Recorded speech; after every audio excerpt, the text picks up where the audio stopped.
we had Thursday, and then everybody could take Friday off. We had a record crowd. All right, so this is I'm not even thinking about what I was going to say. Sorry, I'm late. We had a few extra visitors at practice I want to say hello to. So at any rate, every day, twice a day, we say, we go through some of our core values, and we talk about our love for the University of Michigan, and then we end up by saying, and one day we'll be champions, right? Start of practice, end of practice every day. And here we are, and it's March 8th, and tomorrow we're playing to be champions. So it doesn't get much better than that, and that's all it is. So we're excited. We've had a good time to retool a little bit, to also get some rest, right? And get ready for this, what's going to be hopefully it's a great basketball game. They can put it on people and blow people out, or we can do the same thing. But hopefully it's a really good basketball game, and hopefully we have just enough in us to be able to be one of the best basketball programs in the last 3 decades, anywhere in the United States. Tremendous basketball program, and we got work to do. So excited about it. Charles was able to practice a little bit today, practice a little bit yesterday. He'll be out there. He'll go through warm-ups. He'll let us know how he feels. So that answers that question. John, what effect has Charles's absence had on the way you run offense? We have to change. It's just like anything that we do, Ethan, is that we do not coach a system, right? That's way overblown. We move our system or our program to what fits our players. So there's some other things that we can do, which I won't tell you, that we'll do when Isaiah's in the lineup. And you'll have to figure that out by yourself. But you're not going to stand there and say, run the same plays for Charles that we run for Isaiah, or the same action. That necessarily wouldn't be the right idea, but there is whatever he can handle, right, that Charles did before, we'll do. Whatever we don't think he's ready to handle, we won't do. All right. John, when it comes to the biggest regular season games you coached in, where does this one fall? We've had a lot of big regular season games. You know when the big regular season games are? Is when you don't go to the NCAA tournament if you don't win that last game, right? Those are big regular season games, right? So this is important. This is great. Whoever wins it can be champion, right? And we're going after that championship, and so we're not going to look back and say we have two other chances to win a championship. No, this is the championship we want to win, but it's not. I'm not going to put it as this is the greatest game of all time. It's a great game between two really storied and solid and clean programs. And when you're looking at keeping your guys measured or balanced, is there difficulty in doing so when the stakes are so high? I don't think so. I think we learned a lot from the last time. I think we learned a lot from to be in games like this where there's so much passion from the crowd, right? That you have to really play the way we normally play. I thought we did a great job of that. I'm not looking in the stands at Maryland, but I'm sure you guys were, and see how charged up that atmosphere is. And we played the right way the whole time. We didn't play for any other reason but to win as a team. Aria? John, your teams have been kind of known for peaking in March. Do you see that happening again this year with? Well, I wish I could predict that. If we do that again, you know what you can't figure out is what you're doing right. You really can't. You always can figure out what you're doing wrong.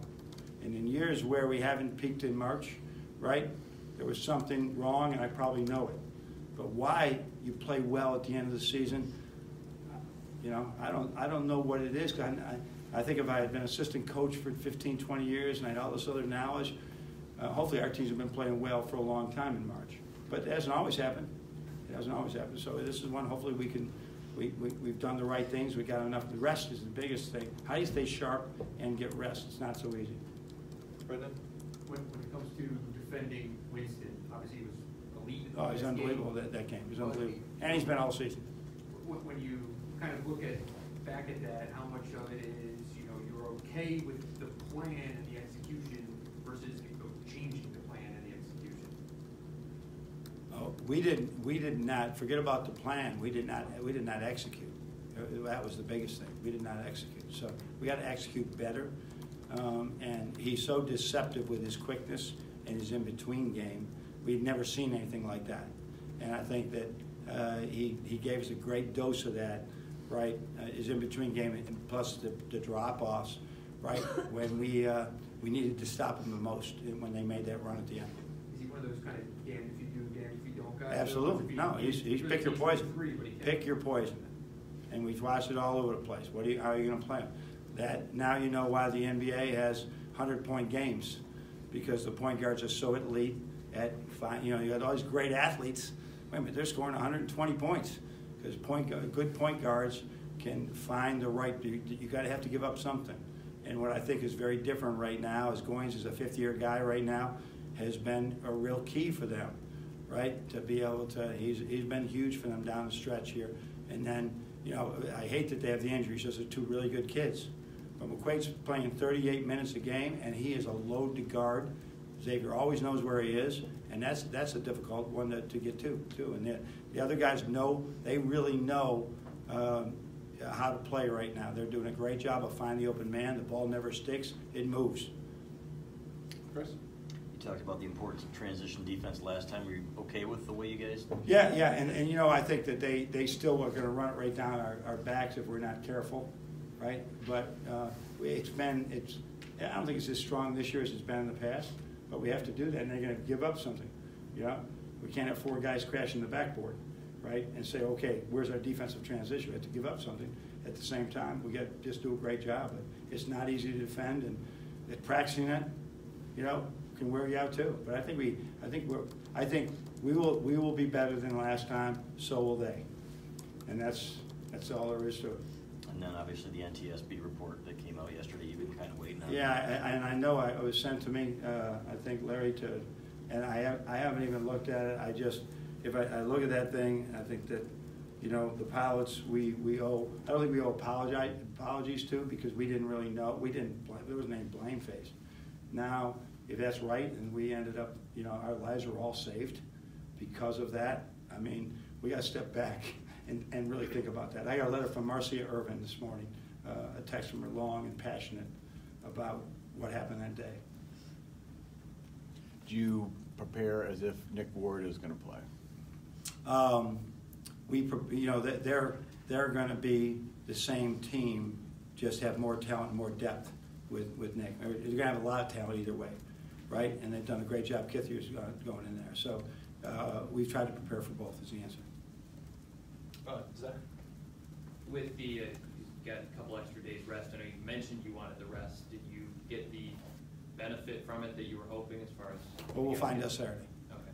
We'll find out Saturday. We tried it. Monday we went very light. Wednesday they had off.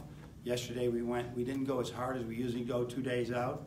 Today we're there for 2 hours, right? We had a walkthrough for 15. So we probably went, and foul shots, we probably went for 95 minutes hard with the stretching and all the things. I used to stretch back when I was early coach. We'd stretch 3 minutes is up, get out of here. Now we stretch for 12 minutes.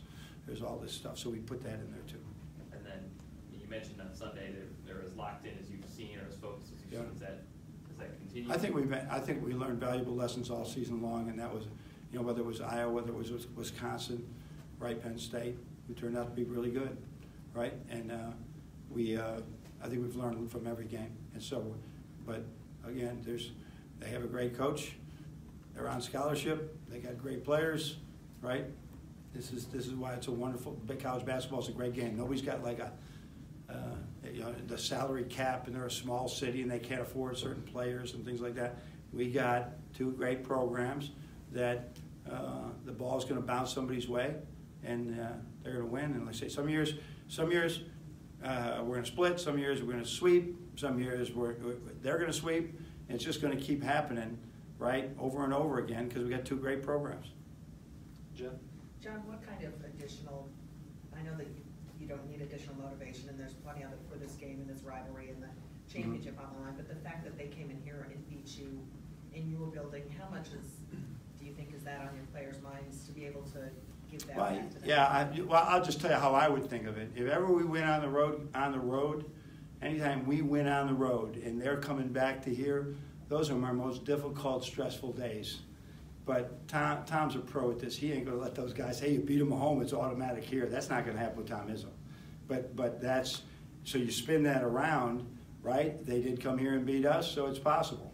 So, it's But I don't think it's like a motivating revenge factor. I think it's not going to be about our passion. It's going to be about execution in our brains, how they work. Got to value every possession, take good shots, right? Play to win. So that's it. Victor? Last time defensively, you said they did things you've never seen them ever do before. I guess if they do that again, how confident are you that you'll handle it better? I don't know. I don't know. I mean, and we've tried to tweak some things, but we don't change a lot too, right? But we've tried to tweak a few things here and there. I guess more specifically, if they switch and they've got small guys on John down low, We're not going to throw it to him. We want to shoot step back threes the whole time. No throwing into the 7'1" guy on the 6-foot guy. Absolutely not. All right. Step back three. That's our plan. Aria? What was the reaction when Purdue lost to Minnesota and this game ended up being what's going to be for the Big Ten now? I was actually flying during the game, but I've learned that I can with Delta I can text, right? And so my wife, I had to put her through that, where she texted me the entire game, and I had to say. Remind her that the time is really important in this. Because she would say they're up by 4. Okay, how much time? But we got through all that, and there were some pauses where I'm not very good with the TV timeout. But we got through it, and by the time that we landed, I knew the score, and I was happy. But it's great for college basketball, but it's great for these two programs. It's a 20-game season. And it comes down 20-game, and it comes down to this, and we got Northwestern, right? Played really well the other day, and Northwestern, has been very good at home at times. So this is a great opportunity as well to maybe one of us could win the all-out championship. Was there anything like in practice? Was the mood different or anything after Purdue lost? No, because we had the next day off. So no, we just moved on. I mean, we moved on because I think they had all noted for a whole day. James? John, you obviously know how hard it is to get to this point to have this chance. Yeah. Is there anything you need to say to the guys, or do you? No, I think we'll be very fun. What I don't want to do is overcoach here, but we're going to have our traditional game day. But we're not going up there tonight. We'll go up there tomorrow and get just do a few things, get some day rooms, let the kids rest for a second, eat, and go play the game. So no, we really got to approach these. There's so many games this season that this is one that. You just got to go out and approach this for a championship, yeah, but have we ever gone, if we don't beat Nebraska, we're not playing for the championship. So every game has that ramification. I do think that if I have one suggestion here is this is the way, like football ends with the Ohio State game, this is the way the season should end every year. Purdue should be playing Indiana either Saturday or Sunday. Those are the two real, rivals. I'm not sure whether the Minnesota-Wisconsin has for years been there. I'm not sure the level of the rivalry, but Illinois playing Northwestern, but we should be playing this weekend. What did we play last year, January 13th or something? It didn't play again. Now that we got the 2 games, this matters. It could come down to this again. For me as a coach, for Tom as a coach, or the people that coach after us, it should be the Michigan-Ohio State football game. It comes down to the last game. And I have a Charles question, if you can entertain. Yes. If he's able to go, is the expectation for him to play his normal minutes, or is it? Well, we'll see. We'll see what level he can go at. But maybe if he can just give us a rest, or maybe he can go full go, right? So that would be the expectation. Nick? We're being very careful with him, right? You guys, by the way, read way too much in what I say. When I said we have to get him ready for postseason, I didn't say because he's not playing against Michigan State, right? Did not say. I just said we have to get him ready for postseason, which is. We got to get him ready for postseason, but it didn't mean he's not playing. It's okay. Some of you are working really hard for stuff. Yes, Sorry, I wonder, because you brought it up, a game like this, as opposed to a game where your life was on the line in Canisius or wherever at the end of the regular season. Yeah. You ever think about those? I know you probably do. No, I the difference and what those. Nick, it's every year at this time. It's particularly with the CAA and the MAC, right? The MAAC. I will be watching out there, Iona and let's say Niagara playing or something, right? Or let's say Iona and Canisius. Somebody's playing for the championship. And I just look at that bench and I look at the family and the friends behind the bench. She said, "That was me. I was coaching in that game. You know, how could I? How did you even get through it? There's so much at stake." And the same thing when we see Richmond playing against somebody else in a championship, or anybody playing in the championship. It's like, I can't believe that I once did that. And we had a run where we were at 4 years in a row, and we went 2-2 in it. And it's so hard to get there between two schools.